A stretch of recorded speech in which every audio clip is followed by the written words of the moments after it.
Come on, buddy. We're going home. Good evening and salutations, my Gage fans. I gotta sit there and say, it was one hell of an intro. My dude Rory nailed it. I hope he can carry it, but so far, he nailed it. And I'm really excited. Now, I've seen him on the Young and the Restless, where they gave him little to nothing to do. But I predict that when you actually give this man some good material, he's gonna kill it. Now, this episode, for the most part, was great. Couple of minor hiccups. I didn't really care. Obviously, I sound like a broken record at this point. But on the other hand, I am actually glad that this is the last of the Nurse's Ball because, there's only so much fast forwarding and muting that I can sit there and do.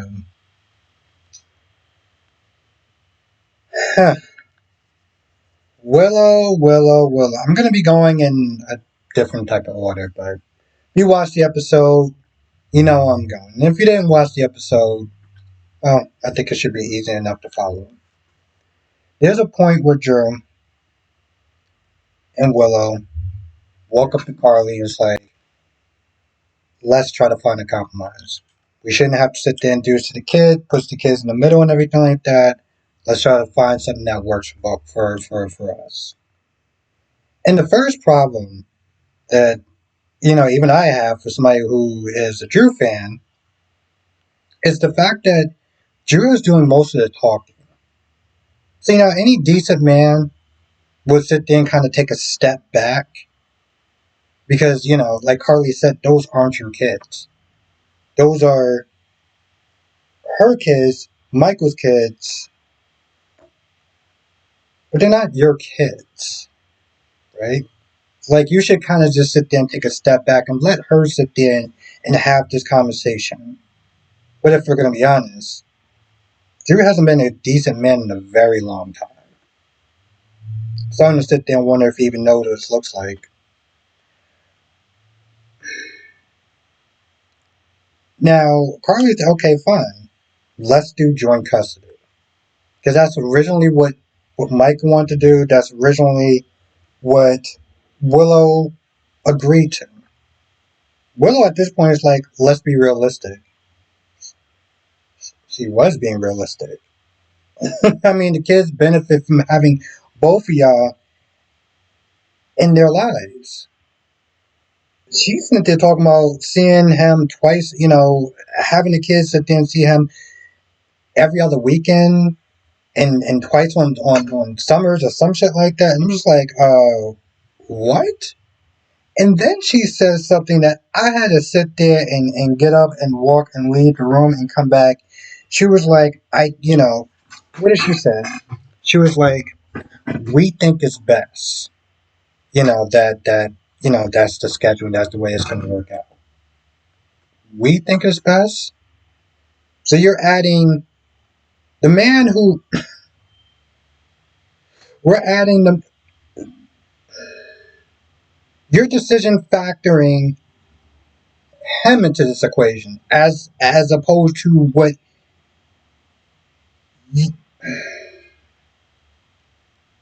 I'm just like, wait, what?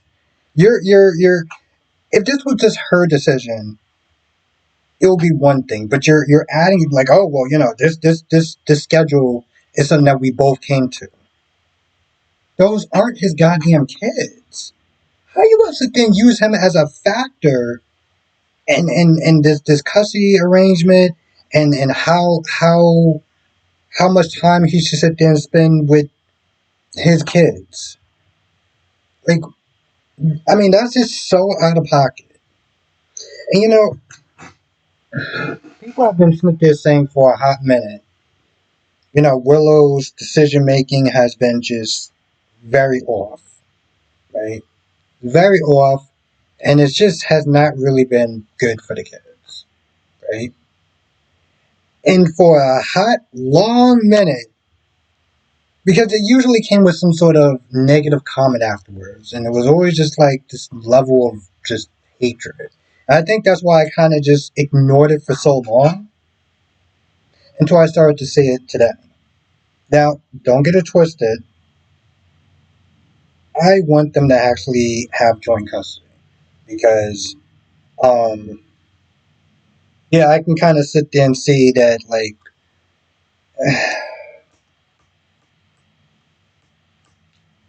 being wrong,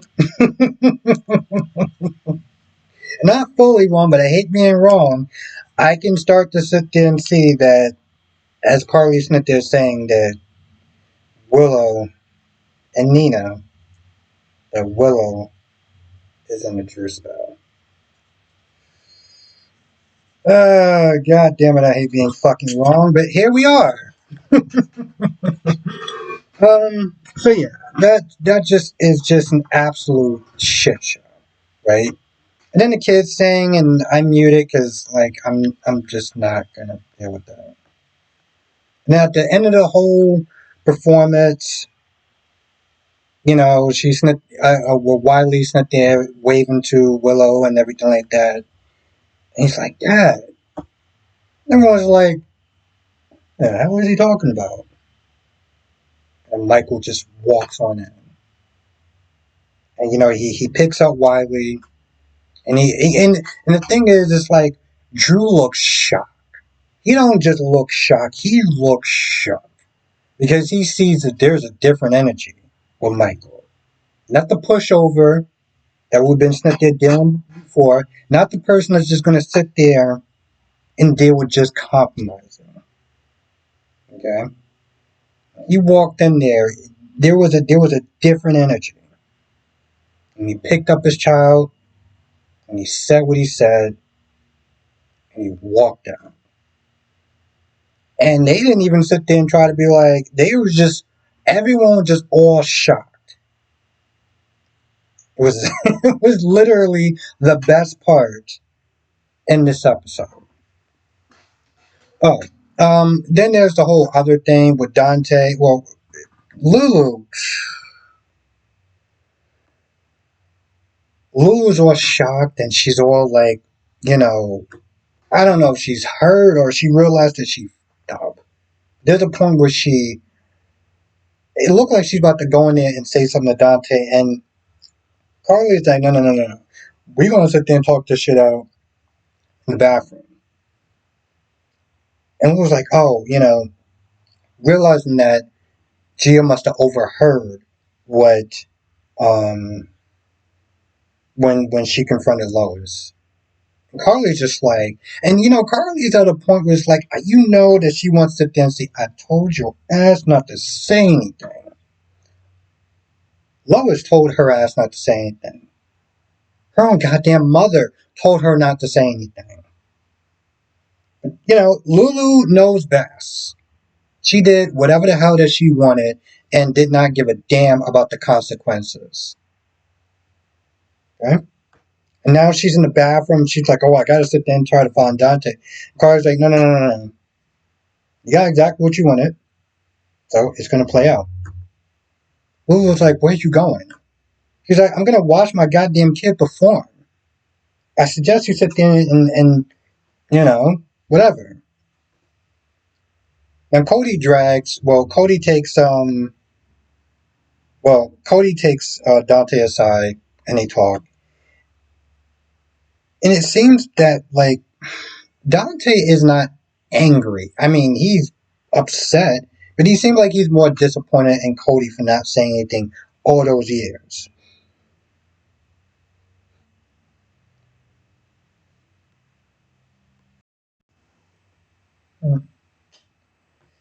Anyway, he seems like he's more upset and disappointed with Cody. Not so much as angry. I thought he was going to be more like, yo, listen, you knew that she had a child, you didn't sit there and say anything to me?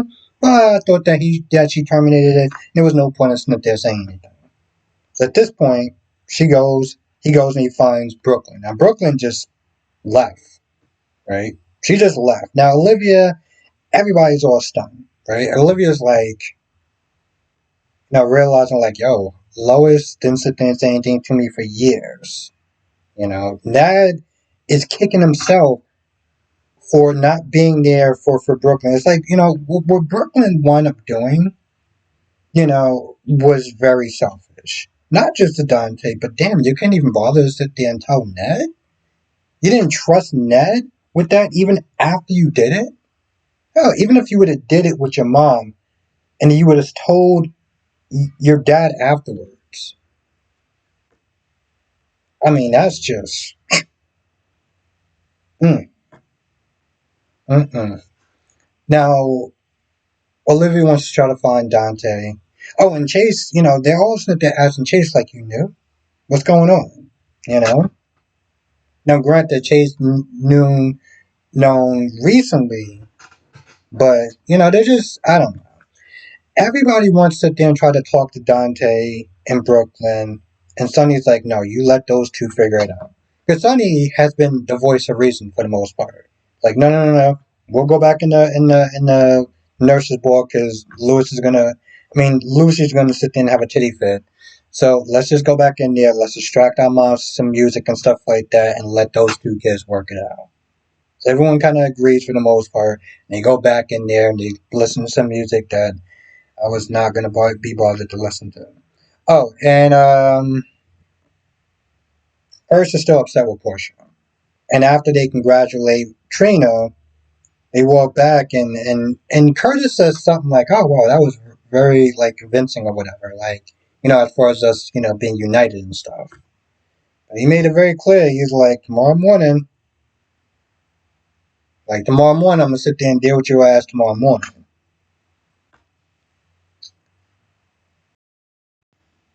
And see, the thing is, the way that this episode flowed in such a way. Oh, there's okay. I'll talk about this in a second. Once we saw Gio and Brook Lynn leave, that was it. We didn't see them for the rest of the episode. Hell, I don't even remember if Emma was there. But it's different because, again, they had the musical performance and they had all this other stuff like that. So it's like we saw it in the first half of the episode and then we did not see the aftermath or anything like that afterwards. And it was just so weird. It's like the way that they had to sit there and do it, it's like they had to. I think ultimately what they try to do is that they try to appease both parties. Because let's be honest, yes, there are people that do love the nurses ball and everything like that. I'm not going to sit there and shit on that. But then also people just like, oh my god, I can't wait for this shit to be over with. And they're there for the drama. And it's that last year and this year that they sat there and they tried to blend in the story with the music and everything like that. And I think that they wound up doing a decent job. Actually, tell you the truth, no, I'm gonna take that back. They actually wound up doing a good job, right? They wound up actually doing a good job. There's a little bit of collateral damage, and by collateral damage, I mean like Liz and Lucas.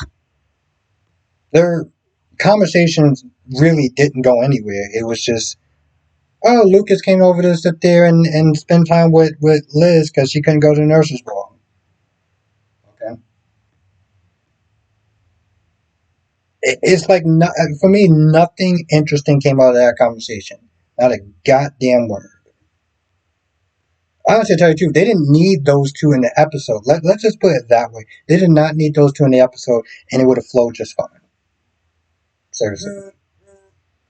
Um.